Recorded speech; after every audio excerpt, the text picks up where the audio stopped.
Bismillahirrahmanirrahim. Assalamualaikum warahmatullahi wabarakatuh.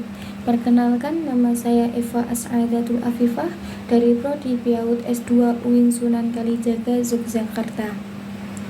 Video ini dibuat untuk memenuhi tugas UAS mata kuliah Al-Quran dan Hadis yang diampu oleh Profesor Dr.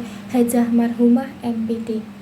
Nah, di sini saya akan membahas tentang buku yang berjudul Metodologi Penelitian Hadis yang ditulis oleh Profesor Dr. Suryati MA, teman-teman. Bukunya seperti ini, teman-teman. Nah, buku ini dalam buku Metodologi Penelitian Hadis tersendiri itu membahas 6 subbab, teman-teman. Yang pertama itu membahas tentang kerangka dasar metodologi penelitian hadis, yang kedua itu membahas tentang takhrij al-hadis, yang ketiga iktibar as-sanad, yang keempat itu membahas tentang kritik sanad, yang kelima kritik matan, yang keenam itu membahas upaya perkembangan studi hadis. Nah, di buku metodologi penelitian hadis ini tersendiri juga membahas tentang living hadis, teman-teman. Langsung saja saya akan membahas bab pertama ya, teman-teman, yaitu tentang kerangka dasar metodologi penelitian hadis, teman-teman. Nah, apa sih, teman-teman, yang dimaksud dengan penelitian hadis itu? Nah, penelitian hadis adalah sejumlah rangkaian penelitian terhadap hadis Nabi Shallallahu Alaihi Wasallam, teman-teman. Nah, nama lain dari penelitian hadis adalah tahqiq al-hadis atau juga disebut dengan naqd al-hadis, teman-teman. Nah, penelitian tersebut dilakukan atas objek itu sendiri, yakni dalam sanad dan matan. Nah, kenapa sih penelitian hadis itu penting, teman-teman? Nah, penelitian hadis penting karena sosok hadis itu sendiri merupakan salah satu ajaran Islam, teman-teman. Berbicara tentang Islam tidak akan terlepas dari ajaran dasarnya. Sumber Islam secara normatif dapat ditinjau atau dijumpai dalam Al-Quran dan hadis, teman-teman. Nah, keduanya itu memiliki perbedaan dan persamaan antara Al-Quran dan hadis. Keduanya itu sama-sama membahas tentang sumber ajaran Islam yang utama, teman-teman. Nah, di sini juga ulama usul fikih menyebut keduanya dengan masdar al-islahiyah, teman-teman. Namun, di antara keduanya itu juga terdapat dalam perbedaan. Nah, perbedaannya itu tidak saja karena sumber, melainkan juga atas kedudukan, fungsinya, dan perannya dalam menjabarkan Islam secara keseluruhan gitu, teman-teman. Nah, selanjutnya dari hadis Nabi Muhammad SAW itu di dalamnya terdapat ada beberapa unsur, teman-teman. Yang pertama itu ada sanad, periwayat, dan matan, teman-teman.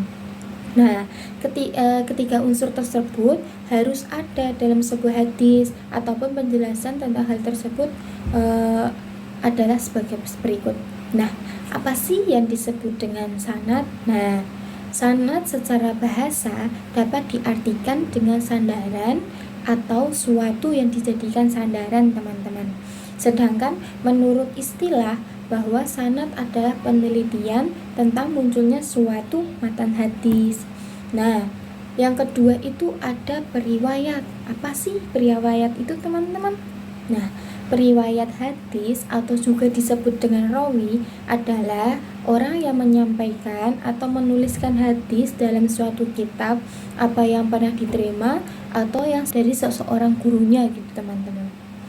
Nah, yang unsur ketiga itu ada matan, teman-teman. Matan menurut bahasa adalah punggung jalan, sedangkan menurut istilah hadis matan adalah sabda Nabi yang disebutkan setelah sanad, teman-teman, atau penghubung sanad atau materi hadis dapat disebut dengan teks hadis gitu, teman-teman.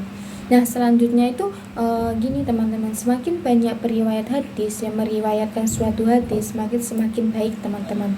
Nah, di sini juga dijelaskan teman-teman bahwasannya hadis yang hanya diriwayatkan oleh beberapa orang saja disebut dengan hadis ahad, teman-teman. Dan apabila diriwayatkan oleh banyak orang, tiap tingkatannya semakin banyak serta tidak memungkinkan mereka itu berkumpul untuk berbohong, maka hadis tersebut dihukumi sebagai hadis mutawatir gitu, teman-teman. Baik, lanjut ke bab kedua ya teman-teman, yaitu membahas tentang takhrij al-hadis. Nah, apa sih yang dimaksud dengan takhrij al-hadis itu, teman-teman? Nah, secara etimologis, kata takhrij itu berasal dari kata khoroja yang berarti al-zuhur. Apa sih yang disebut al-zuhur? Nah, al-zuhur itu adalah tampak, itu jelas. Sedangkan menurut terminologis, takhrij adalah menunjukkan tempat atau menunjukkan tempat hadis pada sumber-sumber aslinya, di mana hadis tersebut itu telah diupayakan lengkap dengan sanadnya, teman-teman. Kemudian menjelaskan derajatnya jika diperlukan gitu, teman-teman. Nah, kegiatan takhrij al-hadis tersendiri itu juga sangatlah penting bagi seorang peneliti hadis, teman-teman. Dan kegiatan takhrij al-hadis sebagai langkah awal penelitian hadis, seseorang peneliti akan mengetahui asal-usul riwayat hadis yang akan diliti sebagai periwayat yang telah meriwayatkan hadis itu, teman-teman. Dan ada atau tidaknya kolaborasi dalam sanad bagi hadis yang ditelitinya gitu, teman-teman. Atau kegiatan takhrij al-hadis dalam melakukan penelitian hadis itu, teman-teman. Sebagaimana pandangannya dalam buku metodologi penelitian hadis sebagai berikut, teman-teman. Yang pertama itu asal-usul riwayat hadis yang akan diteliti. Yang kedua itu untuk mengetahui seluruh riwayat hadis yang akan diteliti, teman-teman. Yang ketiga itu untuk mengetahui ada atau tidaknya adanya syahid dan mutabi'i pada sanad yang diteliti, teman-teman. Nah, begitu mungkin penjelasan dari bab 2 tentang takhrij al-hadis ya, teman-teman. Nah, baik, sekarang dilanjut dengan bab yang ketiga ya, teman-teman, yaitu membahas tentang itibar as-sanad. Nah, itibar as-sanad tersendiri dalam terminologi ilmu hadis, hadis ahad atau khobar wahid adalah hadis yang diriwayatkan oleh satu orang atau lebih dalam setiap jenjang, yaitu tabaqoh, teman-teman. Tabaqoh periwayatnya gitu, teman-teman. Dan jumlah itu tidak mencapai jumlah periwayat yang ditentukan dalam hadis mutawatir, teman-teman. Hadis itibar itu merupakan isim masdar dari kata itabara. Secara etimologis, al-itibar adalah peninjauan terhadap berbagai hal dengan maksud untuk dapat diketahui sesuatunya yang sejenis. Nah, adapun menurut istilah, al-itibar itu berarti menyertakan sanad-sanad yang lain untuk suatu hadis tertentu, teman-teman. Jadi kegunaan itibar tersendiri itu adalah untuk mengetahui keadaan sanad hadis seluruhnya dilihat dari ada atau tidaknya pendukung berupa riwayat yang berstatus mutabi'i atau syahid gitu, teman-teman. Yang keempat ya, teman-teman, yaitu membahas tentang kritik sanad. Baik, nah, secara etimologis sanad itu berarti bagian bumi yang menonjol dan sesuatu yang berada di hadapan Anda dan yang jauh dari kaki bukit ketika Anda memandangnya. Bentuk jamaknya adalah asnad. Nah, sedangkan menurut terminologis, sanad adalah jalur matan, yaitu rangkaian para perawi yang memindahkan matan dari sumber primernya gitu, teman-teman. Nah, akan membahas di bab 5 ya, teman-teman, yaitu kritik matan hadis. Nah, penelitian matan hadis berbeda dengan penelitian terhadap sanad hadis, yaitu kendati penelitian sanad harus dilakukan lebih dahulu Demikian juga terhadap kriteria dan cara penelitian terhadapnya itu berbeda, teman-teman. Istilah yang digunakan dalam menilai suatu matan apabila diterima atau ditolak adalah makbul dan mardud, teman-teman. Hal tersebut berbeda dengan hasil penelitian atas sanad hadis yang dapat diklasifikasikan menjadi 3 macam, ya, yaitu sahih, hasan, dan dhaif, teman-teman.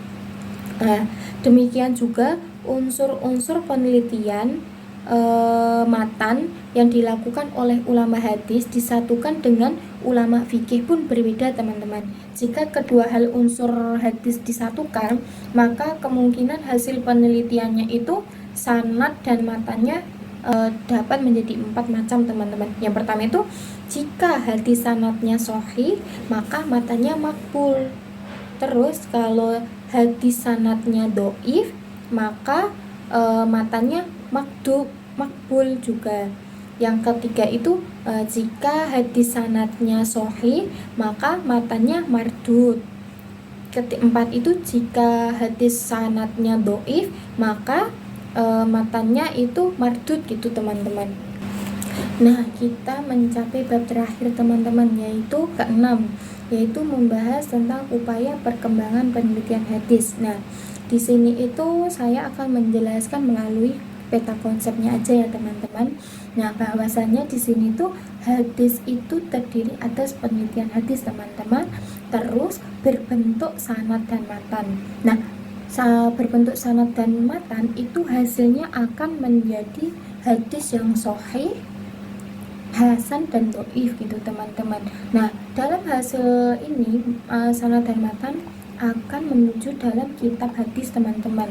Objeknya itu melalui mutaqaddimin dan mutaakhirin gitu, teman-teman. Selanjutnya dalam dalam fikih dan pemahaman. Nah, dalam fikih dan pemahaman tersendiri itu menggunakan asal-usul dan konteksnya dalam penelitian hadis gitu, teman-teman. Yang terakhir itu bisa menggunakan dengan living hadis, yaitu living hadisnya itu bisa berbentuk respon masyarakat gitu, teman-teman. Nah, teman-teman, dalam living hadis di buku metodologi penelitian hadis sendiri itu ada fenomena ziarah kubur di makam penambihan Senopati, yaitu menurut salah seorang abdi dalam ada beberapa etika, teman-teman. Tata cara ziarah di komplek pemakaman ini mesti dihormati. Pertama, ketika memasuki komplek pemakaman, peziarah harus memakai pakaian adat Jawa yang terdiri dari kemben, pakaian yang hanya menutupi sebagian dada, teman-teman. Nah, sementara ke atasnya terbuka untuk perempuan dan peranakan untuk laki-laki, teman-teman. Etika ini bersifat meningkat. Artinya yang tidak mau mematuhi aturan ini tidak diperbolehkan memasuki komplek pemakaman tersebut, teman-teman. Yang kedua itu, ketika memasuki komplek pemakaman, ziarah harus dalam keadaan bersih, teman-teman. Nah, kalau buat perempuan itu dalam keadaan haid itu tidak boleh masuk di pemakaman ziarah itu, teman-teman. Nah, komplek pemakaman ini dibuka untuk pengunjung hanya hari-hari tentu saja, temannya, itu hari Minggu, Senin, Kamis, dan Jumat, teman-teman. Terdapat di Keraton Yogyakarta, Hadiningrat, dan Keraton Surakarta, teman-teman. Mungkin sekian dari pemaparan video membahas buku itu, buku tentang metodologi penelitian hadis. Mohon maaf jika salah kata. Wassalamualaikum warahmatullahi wabarakatuh.